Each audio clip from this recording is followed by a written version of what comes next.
Limitations, our vibration raising. Welcome to another episode of Statute of Limitations. I'm your host, the one and only Mr. Edmond, and I'm here today honored and blessed to have with us the one and only Mr. Mathis. How you doing? God bless you. God bless you. God bless all the listeners out there in Jesus' name. Yes, thank you. Thank you for your blessings. You said a little prayer over us early, and we need it, man. So I definitely want to get right back into it. You're somebody I definitely have a lot of respect for. You doing some great things in the community. But if people don't know, tell them, who is Romeo Mathis? Well, I can tell you, I'm a resident of St. Petersburg, Florida. I got into the drug business in 1998. I ran for a few years, you know what I'm saying? We was making over $300,000 a week. But a lot of people didn't know that I had a calling on my life and God had chosen me, but I had chosen to go in the other direction and find out, you know what I'm saying, that I had done stepped over a line. And getting a chance to see and experience all that was an eye-opener for me, and I like to share something and open a lot of other people's eyes, because a lot of people are doing some things that they don't realize. I was just one of the ones that was blessed by God to be able to go through it and see it and be able to come back and tell it. To make it back on the other side. Make it back on, yes, on this side, because I done been on the other side. You know what I'm saying? A lot of things that people don't realize that's going on here in this world, and right here in St. Petersburg, Florida, it's happening. You know what I'm saying? They think that just because you was involved with the drugs and everything that, you know what I'm saying, that was one of the worst things you could be involved in. But there's a lot of other things that's going on that I got a chance to tap into to find out, you know what I'm saying? Boy, let me tell you something. The devil is real. And I finally got a chance to see him and meet him.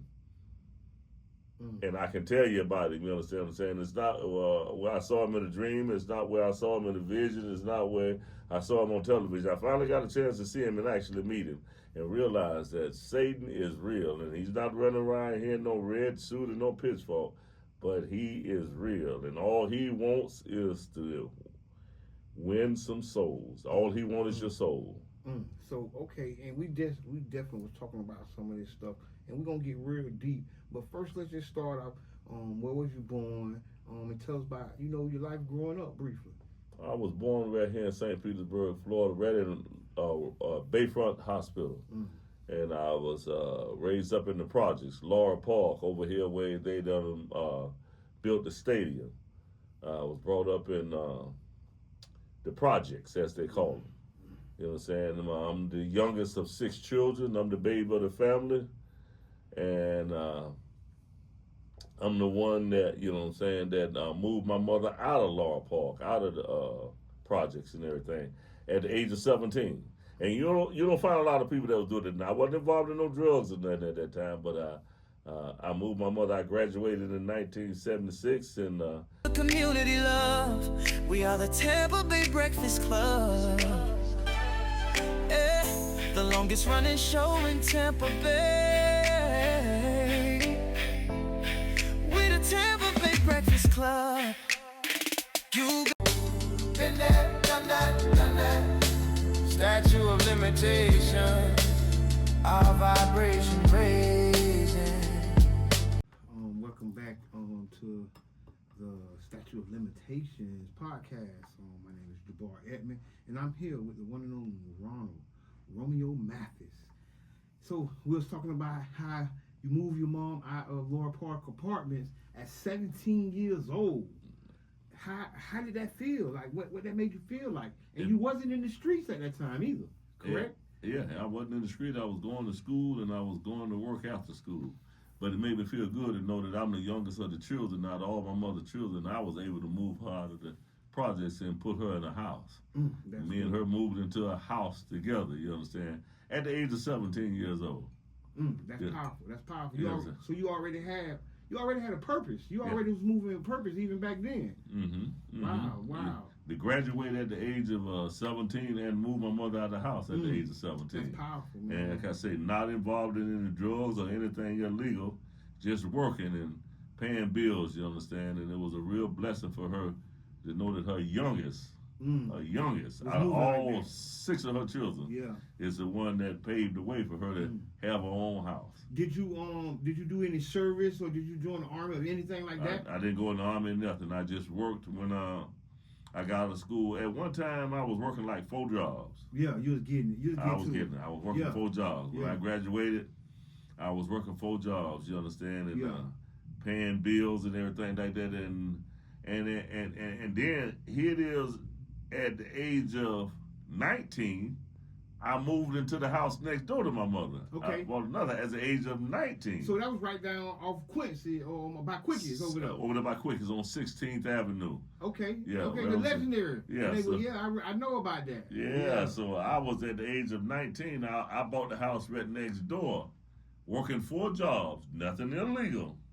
Powerful. You know what I'm saying? Working Wow. 4 jobs, put my mother in the house, and then I moved right next door to my mother. So what gave you that work ethic at a young age? Well, you know, I knew that coming up I had to get it. I started working when I was 12 years old. Every summer I had to go to work because we had to buy our own clothes. You know what I'm saying? Back in those days, you had to work. Mom didn't just go out there and buy you clothing to go back to school. No, you had to work. You had to do something in the summertime. When you weren't going to school, you had to do something. I had to get it. So I started working at the age of 12. I was doing construction work. Okay. Building manhole covers. Wow. You know what I'm saying? Was you doing it for the city of St. Pete? No, I was doing it for this man had his own business. Okay, He would take powerful, me yeah. out. He would take me out with his crew Yeah. and put me to work. So growing up in St. Pete, so you seen the changes that was going on. What you think about St. Pete from when you was a child to now? Well, St. Pete has changed a whole lot from when I was a child because you see I grew up in the projects, and in the projects you understand that people stuck together. Yeah. You had to, you understand what I'm saying? Because Central Avenue divided the whites and the blacks back in them days. And a lot of people don't forget about that.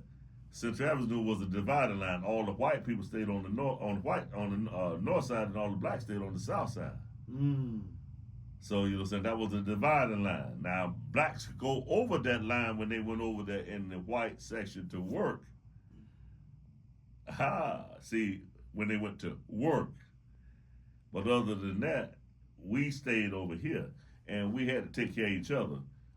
Back in those days, a family ate together. You know what I'm saying? There was no starving people in the projects. You know what I'm saying? If your mother father wasn't there and you didn't have nothing to eat, my mother took care of you. Yeah. You know what I'm saying? And back in those days, it's if you played hooker from school, my mother beat your butt. Yeah. You know what I'm saying? It was the family. You know what I'm saying? the village. So the dependability was on everybody. You understand? If you see my child doing wrong and he breaking windows or he doing something, he throwing rocks, and then go tear his butt up, and then when he come home, he got another one coming. You understand what I'm saying? He got another one coming. If you heard my child out there cursing and saying things, bring him to the house, and he got another one coming. But you see, they don't do that no more these days. Right now, you don't hit my child. Don't put your hands on my child. I'm gonna call the police if you hit my child. But there was accountability back in them days. You understand what I'm saying? So we had to take care of each other. You know what I'm saying? It was a real family thing amongst the people who actually lived in the projects. Okay. You know what I'm saying? We played together. We stayed together. We went to school in groups. Yeah. We went to school in groups. You understand what I'm saying? So we look after each other. You don't have that no more these days. You understand? Yeah, I think the community got away from that a long time ago. Let's talk a little bit more about how you was an entrepreneur, and you was doing the auto detailing, right? You was cleaning cars and making things happen. How did that lead you into the street world? Well, I started my own business. You understand? Being that I had the knowledge and the education of cleaning cars, detailing cars. I had got into that, and what I did was I had been working for people and companies and everything, but I had got into it to where I would clean cars when I wasn't working, 4 different companies and everything like that on the weekends, and sometime after work I would clean people's cars. So being that I saw an opening, I decided to go ahead and start doing it full time. Yeah, you took advantage of it. I took advantage of it, and then I had to get a crew. Yeah. I had to get a crew, and I used to get my crew up, and I used to take them to work with me, and we started at 8 o'clock in the morning. Now, business was so good that in that auto buffing and detailing, and you coming to people's house, that we should go to work sometime 8 in the morning and get back 4 o'clock the next morning. Working. We was working because I paid my workers for what they did. Yeah, and they did it for you. You understand what I'm saying? So if you weren't just sitting in the car, no, if you clean rims, you got paid for cleaning the rims. If you buff, wax, you got paid for waxing. If you scrub, you got paid. So they had to get it. But the thing of it is it was good for them because they was making money every day. The business was good. But here's the problem that came along behind that right there. I was able to pay bills, take care of my mother, help my mother, pay my bills and everything. But after I paid all my bills and helped everybody and made sure this is done, there was no money left a lot of times, you understand? And that's what caught my attention, that I had a safe in the house, but there wasn't nothing in it but dust. You know what I'm saying? So after the bills is paid, the bills are paid now. We live good now. But it was like when you go into the cupboard, you know what I'm saying, there was nothing there, you know what I'm saying, like that. And I said, I got to do something to have a nest egg, because I didn't have a nest egg. I didn't have nothing to fall back on, you know what I'm saying? And then I wanted to know, what was it like to have $5,000 put up? I wanted to know it because I didn't have it. I wanted to know what it was like. I could pay my bills and I could live and I could eat and all that there, but we like to go-kart racing, and we like to go to Red Lobster. And you was in the rat race. You trying to escape the rat race. Yeah, we was having fun and all that there, but I needed a nest egg because, got into having children, and now I got other responsibilities. Yeah. And the children's mother taking care of them, so I wanted to know what it was like, and that's how I got into the drug business of trying to find out what it was like to actually make money, because right now today, and a lot of people didn't even know this about me then, I didn't know the difference between fake dope and real dope, and still don't today. I did not know this right here. So I always had to have a crackhead with me because I couldn't tell. See, I didn't know what was a real rock and what was a fake rock, but nobody knew that. Nobody knew that, you understand? But I pretended and I played the role that I knew, you understand? But if I didn't have the crackheads with me, you understand? I didn't know what was real and what was real. And I had to learn what was the method of making money, because I could make money. I could, show you how to make money. But I had to find out the loophole of making money. When crack came into existence, you understand? I didn't deal in reefer or nothing like that. So I had to know what was crack. You understand what I'm saying? When I was hearing about the man who actually brought crack into St. Pete. See, I know who's got it started here in St. Pete. You understand? A lot of people don't know who it was, you understand? There was no crack here in St. Pete until this one person brought it in here. You understand? And he opened up that portal, and people start hitting that crack. But I didn't know what crack was. Wow. I didn't know what crack was. You understand what I'm saying? But I saw an opening, and it's like, how you make money off this right here? And I started out, you buy a 25 pack for $250. You're going to make $500 off of it. The man that was actually selling it get 100, and you just made 150. Now, this is what I did, is I kept my business of auto buffing and detailing, but also start supplying one of my people with crack. I paid for it. And over the time of a week, you know what I'm saying, he would sell like maybe 10 bags a day. And I'm looking at it like, my goodness, we making that kind of money now, you know what I'm saying? Besides what I'm making in the auto buffing and detailing, he selling 10 packs a day. That's, taking me to 10 times, I done grossed $150. Mm-hmm. You know what I'm saying? So I'm looking at that like, okay, I need to start buying some 50s. So I start buying the 50s. In the process of me buying the 50 packs, you know, we start selling more. Mm-hmm. So the man that I was actually getting the supplies from was a Jamaican, and he said, you killing me. He said, you selling more than my people that I got out there selling. He said, you selling more than my people. Because business was coming to me. Yeah. See, because I learned to make the crackheads loyal to me. See, when I went to a crackhead and I found out the crackhead was the runner. So being that the crackheads was the runner and they was working for other people, I decided to get them too that was actually working for other people. And I'm showing them what I can do for them so that way, because see, one thing I learned about a crackhead, no matter what they go buy, they're going to pinch off of it. So you're not going to actually get the whole product of what you paying for, of what you sent them with. You give them $500 to go get a bag, right? They done pinched off each crack, each rock. They done pinched off each rock. You understand what I'm saying? Because that was they paid. So you got what you paid for, but you didn't get what you paid for because they had them pinched off. So what I did was, I made them loyal to me and told them, you don't have to do that. I'm going to give you. See, because when you cut a cookie, the residue that comes with that cookie being cut in the crack rocks, I could bag that right there and give it to the crackhead. So that way you're going to bring back the actual product that you went to purchase. Because now you ain't got to steal and pinch off of it. So you kind of help take care of them so they could take care of their play, and they made it all better. So the crackheads was making theirs, and they was actually bringing back the product that was being sold. And the person who was actually supplying the money for them to go make the deals and all that there was getting the real thing. So it was a rich person or somebody with money in a room somewhere sending people, runners. Yeah, they do that all. They were doing that all the time. A lot of people would park down the street, riding the corners, or something else, right? And they would get a crackhead the money.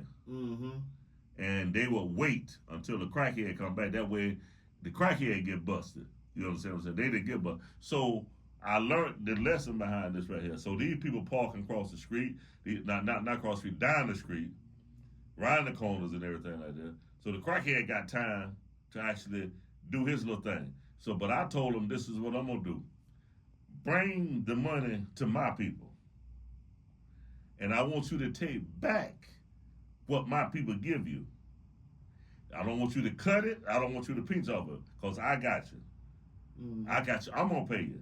Now, if you get the crackhead loyal to you and you actually sending back the product that was being sold, you finna make a lot of money. Because the people going to look at it and say, he got that thing. He got them bricks. So they going to keep coming back because they making money. Now, my crackhead that I'm using, them, they are being taken care of because I'm giving them all this residue. And they became really like your employees. Like they was because a lot of them working for they cut, they was getting their cut from you. That's right. And a lot of people that was working for other people shut them down because they wasn't doing what I was doing. Yeah. So that means that a lot of other folks at that time had crack, but they couldn't sell it. So let's fast forward, because I had amazing operation. I had an amazing run. And businesses and a lot of different things. And once you got to, let's say you got to the peak, right? How did it make you feel? Because you had came a long way. You had already took care of your mom, you was taking care of your people. So, like, how did it feel? Like, because I remember J&R Car Wash. I remember, the fancy cars, the cars you crank, and all that stuff. Did y'all know the impact y'all was having in the community and how people were seeing y'all? Well, I looked at it this way. Nobody was forcing nobody to do that. See, it's a choice you make. It's a choice you make. You're not forced to buy this right here. Okay, so now if I start looking at what they are doing and you saying I'm doing this to the community, okay, what taught me a lesson was, what's the second major killer in the United States of America? What, cigarettes? Cigarettes. Who making the person go in the store and buy them cigarettes? But now, do you know they don't label cigarettes as drugs, and it's a drug because the cigarettes has over 1,000 chemicals in it. Yeah. You think about rat poison. Arsenic. All this and antifreeze and all this here. And And it's legal. And it's legal because the government is making money off of it. So who making the person go in the store and buy them cigarettes? Nobody. Who making a person go get them drugs? Nobody. It's a choice. This is why God tell us, you choose this day. See, God give us a choice. And he tell you, you choose this day. So you making choices. You chose to buy that crack. You chose to buy them cigarettes. You chose to go get that alcohol. And drink it and get drunk and go out there and kill some people and run over them. You chose that right there.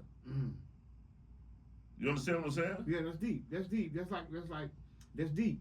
Because as we go through it and you ended up getting I think you got indicted, right? I got indicted and some of my workers got indicted, 32 of them. They didn't never get everybody. They didn't never. They needed me to get everybody. So what that was, say 91? 91. So let's say it all started, what you say, in 88, 87? 88 for me. So what that was, a 3-year run, 36? 3-year run. A 3-year run. And what did they end up sentencing you to? Death.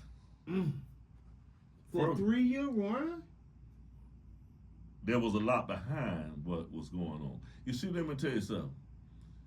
There was a judge involved.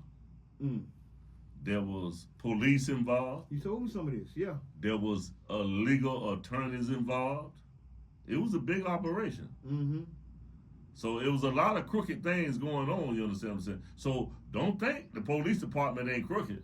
The police department would have you killed. Yeah, police department will put stuff out there to get you killed. Yeah.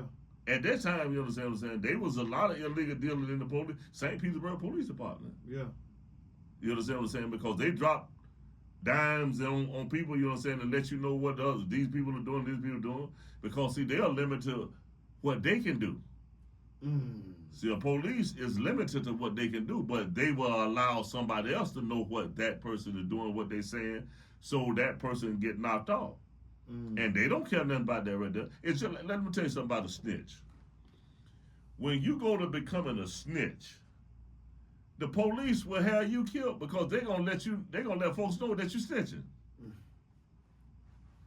And what you tell them? And what you tell them? They're gonna drop it. See, you know what I'm saying? That's why they say snitches get stitches. Because if you come into the prison system and you're a snitch, guess what? It's on paper. It's on paper. It's a legal document that you can find out who this person was or who the snitch was. So now they put your life in jeopardy in prison. And they don't care nothing about that. And so you had snitches and informants on your case? Yes, working for me. Working for me. Agents working for me. Wow. Yeah, their name was on the paper. And they don't know this in here. But I'm gonna give you something deep right now. I want you to think about this right here. Do you know that when you sign that contract, that you just signed a deal with the devil? A lot of people don't know that when they do that contract, it's 28 pages long. You become secret agent. They take away your name, now you got a number. See, your name is you got a number now. You agent 2756. So now say for instance you working and you snitching on me on my case, right? Well, 15, 20 years later, they need you to go bust somebody else. You got to go bust them. Why? Because you agent 2756. So guess what? Your life is not your own. Now, let me show you something else from the Bible. Jeremiah 17:5, God say, curse is the man that put his trust in another man, don't look to the Lord. So you didn't put your trust in God, you put your trust in the man. In the man, in the police. Yeah. The system. You put your trust in the prosecutor, and he had you to sign the contract, and you don't realize who the puppeteer is behind you signing that contract, because the prosecutor was used by Satan to get you to sign that contract. Whoa. So you just made Satan your God. You just made Satan your helper. You just made Satan your redeemer. You just signed everything over Satan. And you said, no, I signed to get less time. No, you didn't see what was behind the mask, who was actually wearing the mask. And you don't realize that you just made a deal with the devil, because he didn't come in that disguise with the red suit and the pitchfork. He was telling you sign. And you say, man, 5 years is better than 10 and 20, but where do you take that last breath and see who sitting behind that contract? Because you say, because Satan coming to get you. And you said, no, I never did. He said, yes, you did. Here's your name right here. You sought me for help. You opened the door for me. You know what I'm saying? You didn't go to God, you came to me. So let's go from, the indictment, you made the paper, the I'll be back and all that. They gave you a punishable by life sentence. That's a PBL, right? A PBL. Running a criminal enterprise, you know what I'm saying? Conspiracy, racketeering. I got hit with 54 counts. Wow. And so how did you come from under those 54 counts? Okay. You see, like I told you, I wasn't called by God when I went to prison. I was called by God before I went to prison. So a lot of people say, everybody when they go to prison, they go to finding God. That's a lie. There's a lot of people in prison right now that don't have God nowhere in their life. That's right. They don't know that. Everybody don't go to God when they find prison or when they get locked up. No, sir, buddy, don't believe that lie. There's a lot of witchcraft going on in prison. You can actually practice witchcraft in prison. Yes, it's a religion in prison. It's called Wicca. Yeah. You can practice that in there. Santeria, you can practice that in there. You understand what I'm saying? That's a religion. So don't think that everybody, when they get locked up, they go to finding God. No, sir, but see, God already had a calling on my life. Yes. Back when I was born in the projects, I came outside one day. I think, now I'm not sure, I was 6 or 7 years old, 8 or what. I was a little boy, and I came outside, and we used to put a towel on our backs, and with the clothespin. We had them old clothespins, you know what I'm saying? And we used to go play Batman, Superman, and all that in the trees.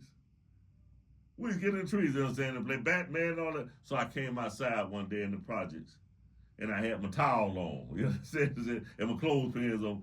And did this old lady, not old lady, she was an elderly lady. She was like she was like 4 doors down from us. And I had a bad crook in my neck. And her name, we used to call her Granny. And she said, son, come here. Excuse me. She said, son, come here. And I said, yes, ma'am. She said, what's wrong with you? I said, I got a bad crook in my neck. She said, come on in the house. Excuse me. I come in the house. She had a bottle of anointing oil. I didn't know what it was. All I knew was I saw some oil in the bottle. I didn't know what it was. And she took that oil and she anointed me. And when she anointed me, she said, oh my God. Now, I'm a little boy. I don't know what's going on. She said, oh my God. So she grabbed my hand. She took me back to the front door of my mother's house. And she knocked on the door and she had me in her hand. And she said, Miss Annie. And my mother came to the door. She said, yeah. She said, you see this boy right here? My mother said, yeah. She said, he is God's anointed. He is chosen by God. And I need to take him with me. And my mother looked down at her and she said, if God wanted to take him. This is when I was a little boy. She said, if God wanted to take him. Now, I didn't know what was going on at that time. You understand? All I knew is I remember them words.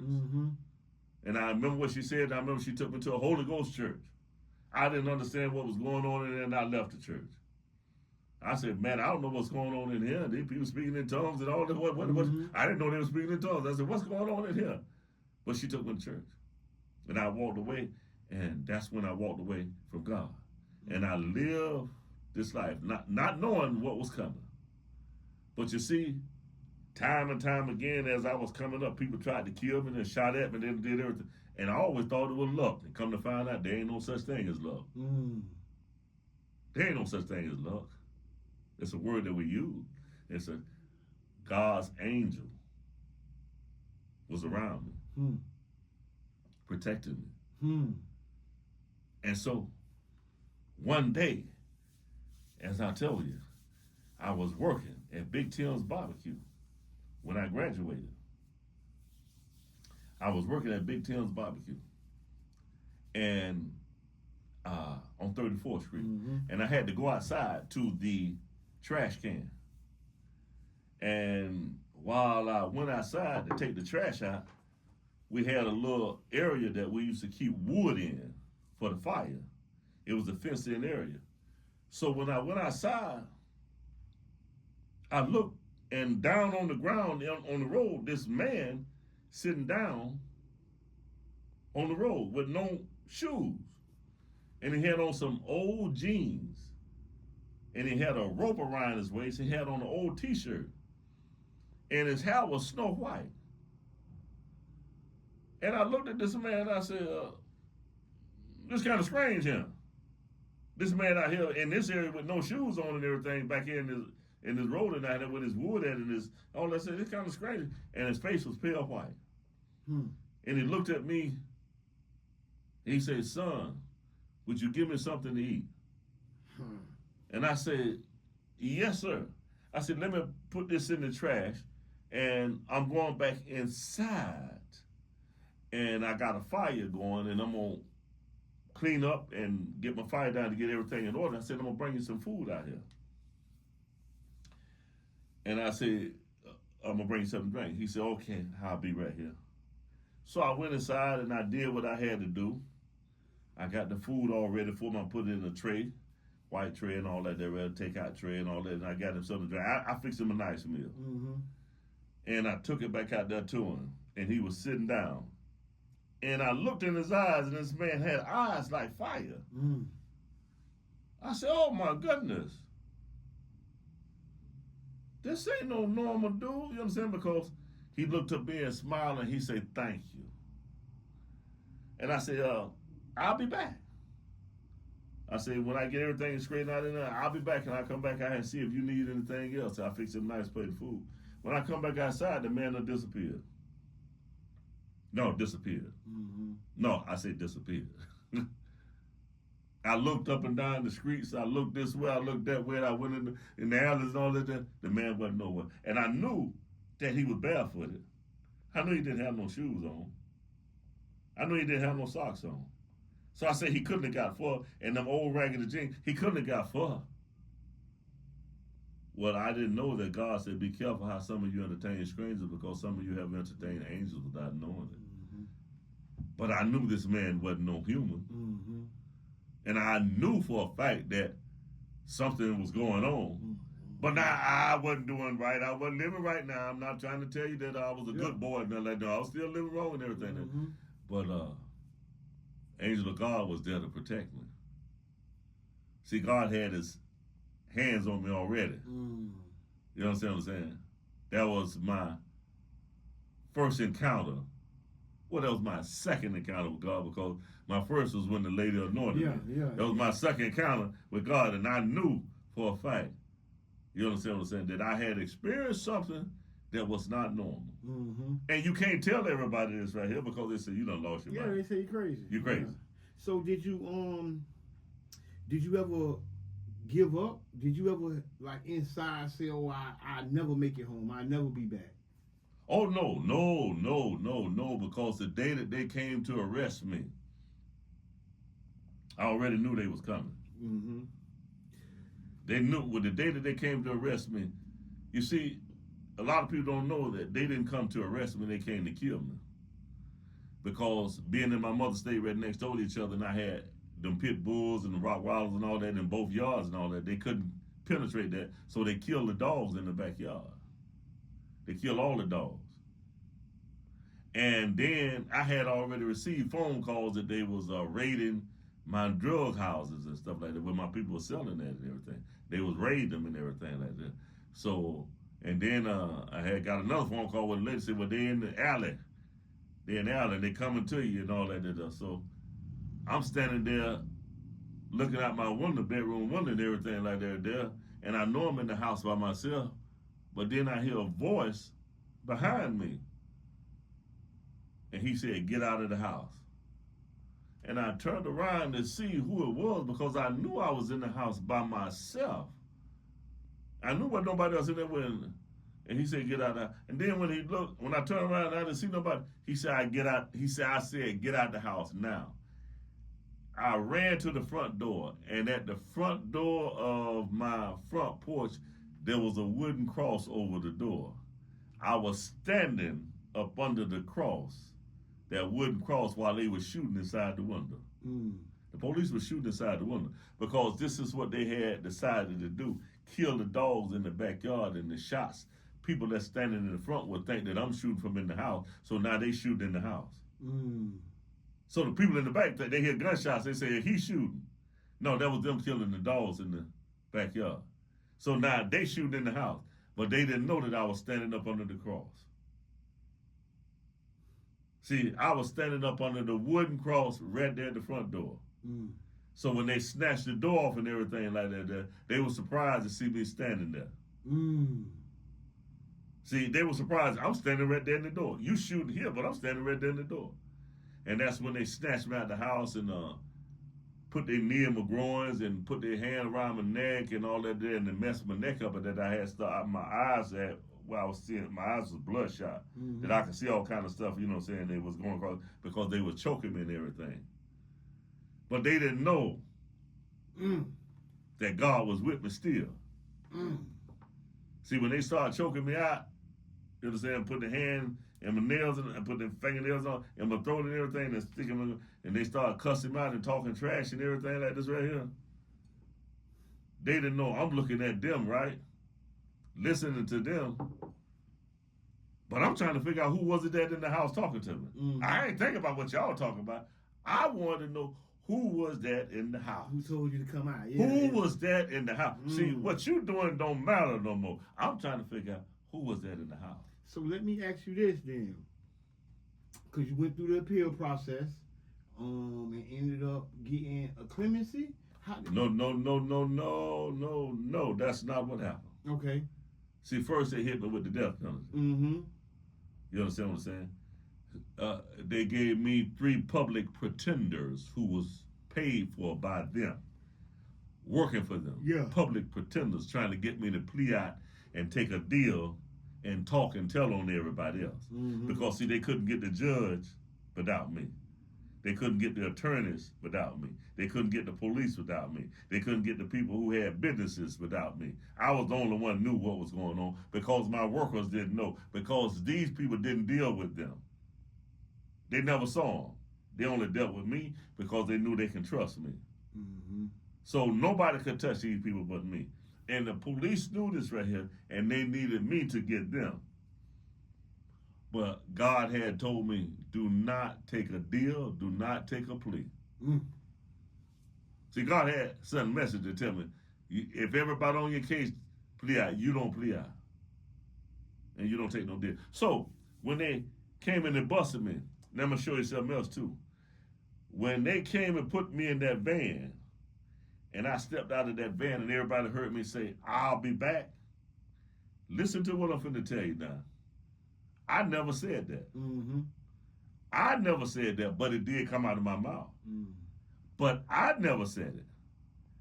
The one that was in me and that was with me said that. And I'm wondering at him, why? And you know what I'm saying? I'm talking to myself, why did you say that? You know what I'm saying? Why you told the people that? Why you told them that? You know what I'm saying? Because they think it's me. They think it's me, but they don't know that God will speak through you. Yeah, God would take over your voice and to use your voice to speak to somebody else. Mm-hmm. The Holy Spirit to do that without your permission. Mm-hmm. So when they heard that, they thinking it's me, and I'm like, okay, now why did you say that? You know what I'm saying? You know what I'm saying? Okay, I didn't know what God's plan was. I got arrested November the 1st, 1991, Friday morning. Okay. I was put in Clearwater County Jail.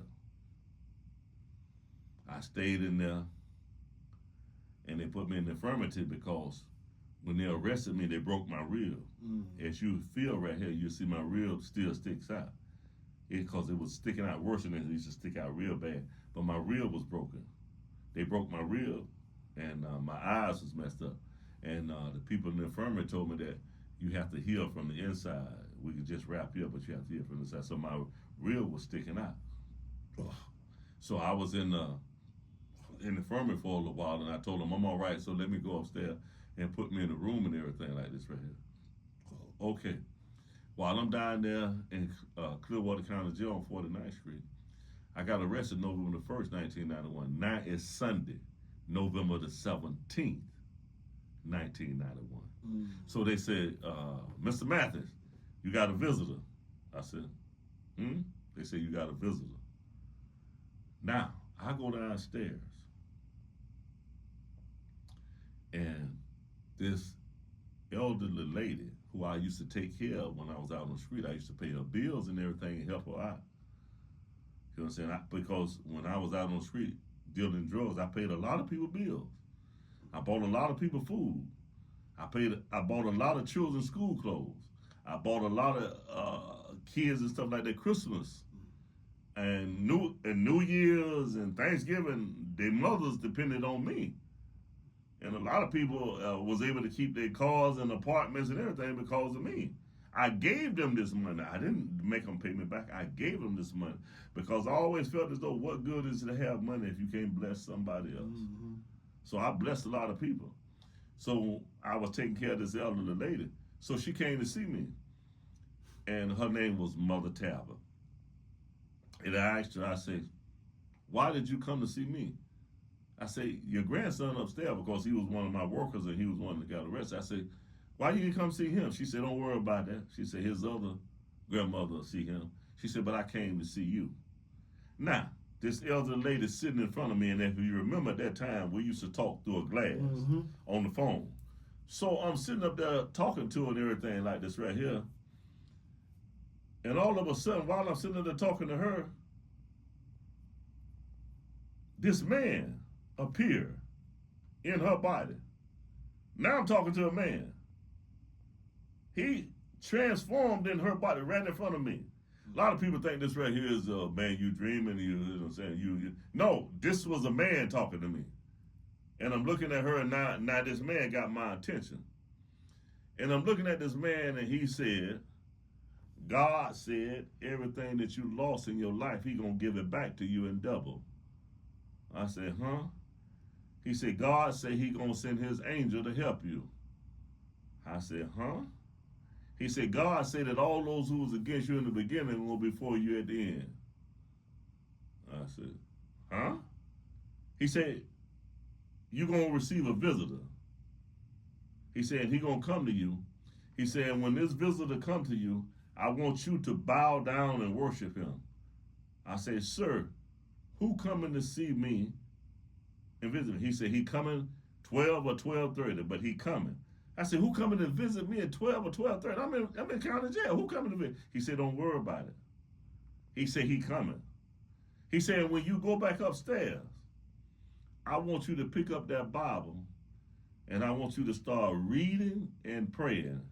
And I say, sir, I have never read the Bible before, and I don't know how to pray. He looked straight in my eyes, and he said, it starts now. I said, whoa. Because when he spoke that right there, he spoke into my life. He spoke into my mind. Mm-hmm. He spoke into the future. He said, wow. It starts now. Mm-hmm. That's deep. And I went upstairs and picked up that Bible. And I told everybody in the dorm, I said, we finna start having prayer. And we finna start having Bible study. Nobody in there had read the Bible before. Nobody knew nothing about Bible study. We started right then, November 17, 1991, 6:30, Clearwater County Jail, Sunday evening. It started. I picked it up. Knowing that I didn't know. Knowing that I didn't know what I was doing. But everything changed then. Everything changed. Because when he spoke into my life, I start seeing things. We are the Tampa Bay Breakfast Club. The longest running show in Tampa Bay. We the Tampa Bay Breakfast Club. You been there, done that. Statute of Limitations. Our vibration raising. All right, welcome back. I'm your host, Jabaar Edmond, and you are watching the Statute of Limitations podcast. And we are here with Romeo Mathis of St. Petersburg. And we've been talking about, your life in St. Pete, your time hustling, and the different blessings you had over your life, right? I think that's very important. And you actually did end up going up the road. And then you did your time, and then you back. Yes, right? sir. Back in the community. Tell us about that experience of Statute of Limitations podcast. I'm Jabaar Edmond, and we're here with the one and only Romeo Mathis. And we're talking about the transition from being in a death penalty case, a PBL, to being out, the transition. And that's what we was talking about. Okay. When God set me free, I had plans on doing certain things, but God said a man planned his life, but God is the one who ordered his footsteps. So my plans didn't mean nothing to God. You said they were scheduling you for execution around the same time as Timothy McVeigh. Yeah. Wow. Timothy McVeigh, the Oklahoma bomber, I was supposed to actually be executed before him. Wow. The feel for that. Yeah, because, you know what I'm saying, but they had to put me in the nut house because they cannot kill you unless they get you evaluated first. Mm-hmm. You have to be mentally competent for them to kill you. So they put me in the nut house, Springfield, Missouri, in the dog cage, 10 building. So while they put me in the dog cage and everything like this right here,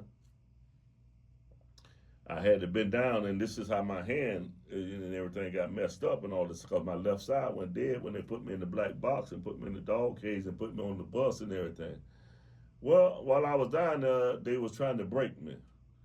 And they had the psychiatrist to walk around the cage while I'm inside of a cage and ask me questions, and I told them, an unspiritual person cannot understand something spiritual, so I'm not going to answer no questions about when Jesus visited me and what he said and what it looked like. I said, because you couldn't comprehend that. So we're going to leave that alone. He said, okay, well, we'll go somewhere else. I said, well, let's ask him anything. But we're not going to talk about that because that's just a waste of time. You can't understand something spiritual when you're unspiritual. A person right now, see something right now that God is showing them, and if they're unspiritual, they would never understand what they're seeing. But a person that's spiritual say, did you just see that? Did see what? You can have unspiritual people and spiritual people see the exact same thing and have different answers. They saw the exact same thing. So you can't talk to someone that's unspiritual about something that's spiritual, because I didn't get out of prison on my own. Mm-hmm. You understand what I'm saying? God got me out of prison. It wasn't where Obama changed no laws. It wasn't where Trump changed no laws as people thought. The laws changed. And, this is how you got your case got over. That's not what happened. God got me out. God had them to set me free because he had already spoken and said you're going to be free. You know what I'm saying? Because God had told me in Psalms 118, verse 17, he said, you shall not die, but live and proclaim what the Lord has done. There will be no death penalty. There will not be no second trial. So when you tell people this right here, they think you crazy and say, God spoke to you. Yes, God spoke to me. He didn't have to come to you to get your permission to speak to me. He spoke to me. And he said, there will be no death penalty. There will be no second trial. There was no death penalty. There was no second trial.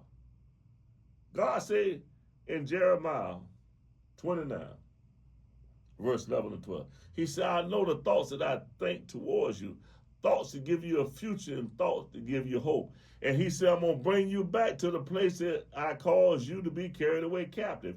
I'm here. I'm here because God's word will not return void, but it will accomplish and achieve the purpose for which it was said. If God said it, he got to do it, because God cannot lie. God cannot lie. A lot of people don't realize that God said, I'm the same yesterday, today, and forever. I do not change. So God promised me that I was coming home. Not man. God promised me that I was coming home. God promised me that I was going to live and proclaim what the Lord has done. I'm doing that now. Yes. Yes. God, see, you go back and look at the word of God in Psalms 118, verse 7. He said, you're going to proclaim what the Lord has done. I'm doing that now. Mm-hmm. Right here on this podcast. Right here on this podcast. Yeah. Now, how did I get back in St. Pete? Because God said, I'm going to bring you back to the place that I caused you to be carried away captive. See, God will speak to you if you're willing to listen. If you're willing to listen, God will speak to you. And God going to make known to you what's going to happen before it happens. So you won't say it's no coincidence. So God will let you know, no, this ain't no coincidence. No, I promise you this. Mm-hmm. And this is what's happening right now. I'm doing a podcast with you right now. You understand what I'm saying? And I'm telling the world that Jesus Christ is alive. Jesus Christ is real. And Jesus Christ is about to do something right here in St. Pete that's going to blow everybody's mind, because he brought me back. He brought me back. Jesus said, it's no coincidence. I brought you back because I promise everybody I'm going to bring you back. And you back. And I'm back. And he said, I'm going to give you back everything that you lost in double, but you ain't got to work for it this time, and you ain't got to go out there and do nothing illegal. Because God said, I give you riches and treasure, and I won't add no trouble to it. So guess what? I'm rich right now, but I'm waiting on it, but I'm rich. Yeah, I hear you. I'm rich right now. So let's talk about what you finna go do right now after we leave. Well, see, the thing is God done gave me a ministry where I go out and feed the homeless and the poor 6-7 nights a week. I go to St. Vincent, I go to Salvation Army, I go to Camel Park, I go to 34th Street, I go to the alley behind Ike's, I go to over there on the side of the mobile station. Yeah, where's that? I go where the homeless people are at, because God told Peter, feed my sheep, feed my lambs. And he told me to do the same thing, feed his people. See, a lot of people don't realize just because you go to church and feed people, that ain't God's people. He said, go feed my people. He said in Matthew 25, he said, what you have done for the least of these brothers of mine, you have done it unto me. Yes. And they said, Lord, when did we do it? He said, when you saw me in prison and you visited me. When you saw me hungry and you fed me. When you saw me naked and you clothed me. And they said, Lord, when did we ever see you naked and clothe you, or hungry and feed you, or in prison and visit you? He said, when you have done it to the least of these brothers of mine, you have done it unto me. So a lot of times you don't even realize what you did, and who you're doing it to. Who you doing it for. And who you, see, God already told you, no, you don't have to see me physically, but guess what? When you're doing it to them, you're doing it to me.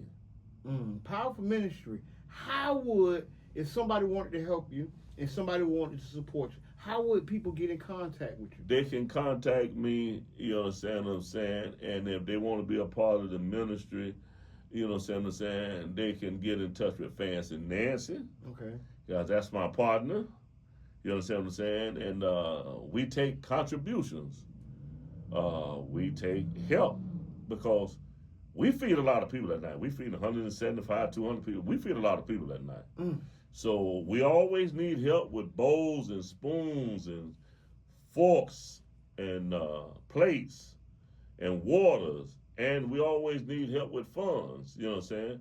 And if you want to be a part of this ministry, all you have to do is get in touch with Jabbar right here, and you can make a contribution. And when you do it, you feed in the poor and the homeless.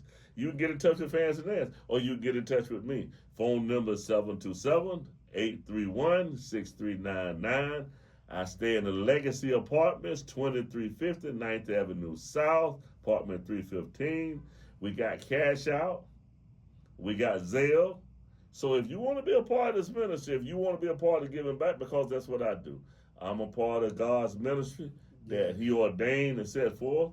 And all you have to do is, if you can't contact me, contact one of these people, and you can be or you can come and go out with us. We accept everybody's help, you understand, and feeding the people, because we want to feed more people. We want to get a truck. Mm-hmm.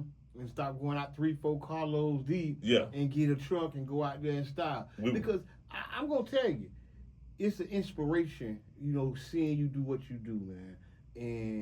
And I was young. I'm younger generation behind you, but I've heard your name. I've seen the stories. I live 2 streets away, so I kind of know from a peripheral what they said and what was, perpetrated upon you. But then to see you out here feeding, I know you going out supporting people. I know you going out making sure what a lot of people ain't doing. A lot of people ain't doing. A lot of people sitting back you and go to the criticizing. places that they don't go to. A lot of people sit back and criticize, but we feeding people that live in the swamp. I'm talking about you going to the places. We feeding people that live in the alleys. You understand? That live in alleys. We feeding people that's out there with possums and raccoons and everything like this, right? We feeding people out there that's dirty and nasty. You understand what I'm saying? And we taking them food, we taking them water, taking them prime drink, we taking them clothes. We doing everything, and the thing it is nobody that's a part of this ministry getting paid for this right here. But you see, the thing it is you realize that God said when you do this right here, you storing up treasures in heaven. See? Yeah. You don't get your reward here. You get it when you get to heaven. Because Jesus said, what you have done for the least of these brothers of mine, you have done it unto me. So you storing up treasures in heaven when you join us, be a part of what we're doing, come out with us, feed the people. I even have people that I take out, you know what I'm saying, that's been sentenced to do community service, and I take them out there and let them do it, and that helps them out, and that get them the hours that they used to. So instead of doing the devil's work, now I'm doing God's work. I was just going to say that. You took the word. I said one of the inspirations behind the Statute of Limitations podcast is to highlight brothers like yourself who done that other work, right, but have come home and put in nothing but good work, positive change, exposing people to things they ain't seen, sharing your ministries. Yeah. You are praying for people. You're an inspiration, man. Praying for people, laying hands on people, feeding people, clothing people. Everything that you seen Jesus do in the Bible. Because remember, Jesus fed the 5,000. Mm-hmm. Jesus fed the 4,000. He turned the water into wine too. Jesus turned the water into wine. So Jesus did it. That's right. And he said, verily, verily, I say unto you, he that believeth on me and the work that I do shall he do also, and greater works indeed. So if Jesus did it, then why not we do it? Mm-hmm. Why criticize me about what I'm doing, you understand, when you can get on board and do it yourself? You understand what I'm saying? Do something. Do it with you. One of the two. Do something, you know what I'm saying? Don't just sit back. Do something. Do something. That's right. Do something for God. And don't look for no pay until you get to heaven. If you get there. If you get there. Do something. Do something. But like I say, it don't just sit back and watch everybody else do something, you know what I'm saying, and have something to say. No, do something. That's right. Do something for God. Do something, not for show, not for glory, but do something. Let's go where people can't pay you back. Let's go. See, that make a big difference. Let's go to the people that can't pay you back. Let's go to the people that can't pay you back. The people that's out here in the swamps, the people that's out here in the alleys, the people that's sleeping on the street, the people that's sleeping behind buildings, the people that's sleeping on the sidewalk. Wow. I even had one man that we fed one night down there at St. Vincent, and he was sleeping outside on the sidewalk, and we fed him his last meal because at 6 o'clock in the morning when they woke him up to get up to be moved, he was dead. Wow. We gave him his last meal. Powerful, man. Thank you for the work you're doing. If there's anything that you haven't already said that you want to say to the people, you got the flow. Say what you need to say. I like to thank a lot of critics out there. The people who criticize me, the people who have negative things to say to me, because you inspire me when you do this right here. And the people who come against me and the people who find the fault, I thank you. Because that's the same thing they did to Jesus. And I'm going to tell you something about that right there. Jesus said, what you have done to the least of these brothers of mine, you have done it unto me. Yes. So you can actually criticize me and actually be criticizing God at the same time. And then you got to go stand before God. You understand what I'm saying? Then you got to give an account for all this right here. And you don't want to do that. Believe me, you don't want to do that. So I thank you. And I thank all the people that's helping, that's joined forces with me, because, we go out with different people every night, different churches. You know what I'm saying? New Beginning Church. You know what I'm saying? Season of Grace Church. You understand what I'm saying? Pastor Anderson and Miss Kim and Cherie and her mother and all them that's a part of these churches. And like I say, New Beginning, Beyond Duty, and BJ and all them, and Latrice. You understand what I'm saying? Everybody that's a part of this ministry that see the hand of God moving. I thank God for these people. I thank God for these people that's supporting us, that's helping us. I thank God for Jabbar even doing this here podcast. You understand what I'm saying? Because it's going to reach some people. And like I say, if you want to do something to please God, then, do something. Don't sit back. Make something happen. Do something. Don't just sit back and say, I wish it. Because a lot of people can't go out at night. We go out 7 o'clock at night, and this is why we go out at 7 o'clock, because the majority of the people back where they're supposed to be at, you know what I'm saying, and we catch up with them. And I'm telling you, we take hot meals out there. We don't just take a bologna sandwich out there. We're taking hot meals out there. We're taking bread. We're taking water. We're taking prime drink. We're taking clothes. We're taking shoes.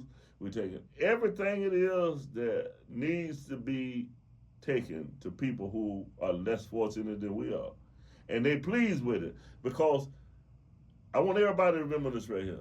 And I'm going to leave you with this here. Love is something you do, not something you say. Because anybody can say I love you with their mouth. But love is action. Because God put love in action when Jesus died on the cross for every man, woman, and child that has been born from the beginning of time to... Been there, done that, done that. Statute of Limitations.